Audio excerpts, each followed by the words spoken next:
Уважаемые участники совещания, 24 сентября, город Нур-Султан. Проходит 4-е заседание спикеров парламентов стран Евразии. Присутствуют делегаты из 65 республик. Почти 40 из них представляют спикеры, 12 вице-спикеры. Присутствуют также парламентские ассамблеи ОБСЕ, ОДКБ, ШОС и другие. Повестка дня насыщенная, тема серьезная. Диалоги ведутся только вокруг Большой Евразии.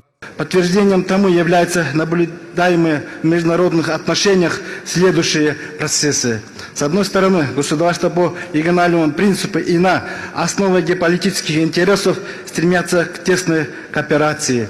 Говорил Турага о многом: о либерализации торговых отношений, развитии транспортно-транзитной инфраструктуры, расширении инновационного и индустриального сотрудничества, о повышении роли Евразии в решении глобальных угроз и вызовов, реализации крупнейших интеграционных проектов. Джумабеков также сообщил, что слияние в единый интеграционный проект Евразес, экономического пояса Шелкового пути Евросоюза, может стать примером устойчивого миростроительства. Одним словом, обозначил в действительности очень важные и актуальные темы, но в соцсетях обратили внимание на другое.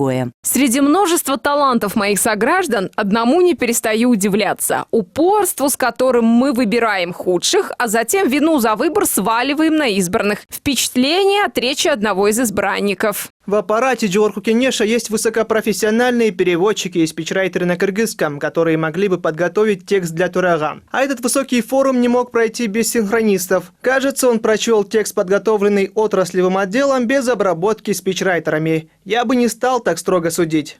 Спикер Джогурку Кенеша выступил так, как мог. На его уровне на этом заседании выступают ползала, но некоторые спикеры из других стран даже не знают русского языка. А он хотя бы попытался выступить на русском, уважая официальный. А ведь мог и на кыргызском. Иногда наши передергивают, преувеличивают. Видимо, спикер просто с той пробежки прибежал в Казахстан. Запыхался. Дышит слишком поверхностно, торопится. Ну и пусть с акцентом говорит. Ничего страшного, куча народов говорят с акцентом на русском.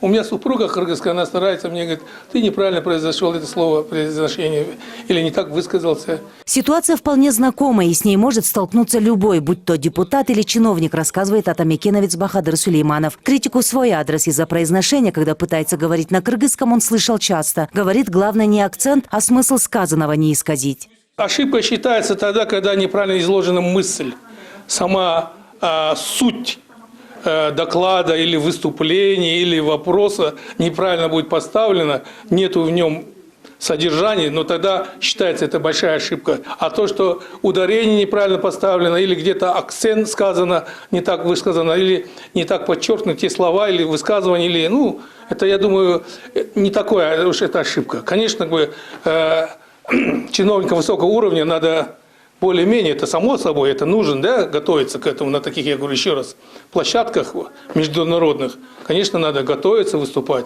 В Джогурку Кенеше, кстати, к выступлению спикера отнеслись с пониманием. Русский язык в рамках ЕАЭС является рабочим, поэтому приветствуется попытка Турага даже такая – зачитать содержащий спецтермины специфический текст. Стыдно не знать кыргызский, будучи носителем родного языка.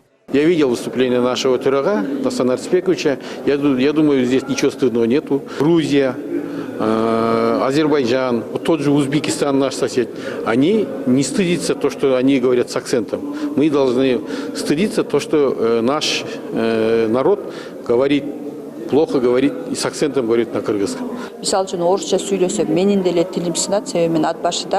Я выросла в Нарыне, училась в школе с кыргызским языком обучения, и я не знаю русский язык. Стесняться того, что ты не знаешь русский язык, не стоит. Трагичнее, когда кыргыз не знает свой родной язык. Я считаю, что здесь этот сейчас на сленге называется хайп.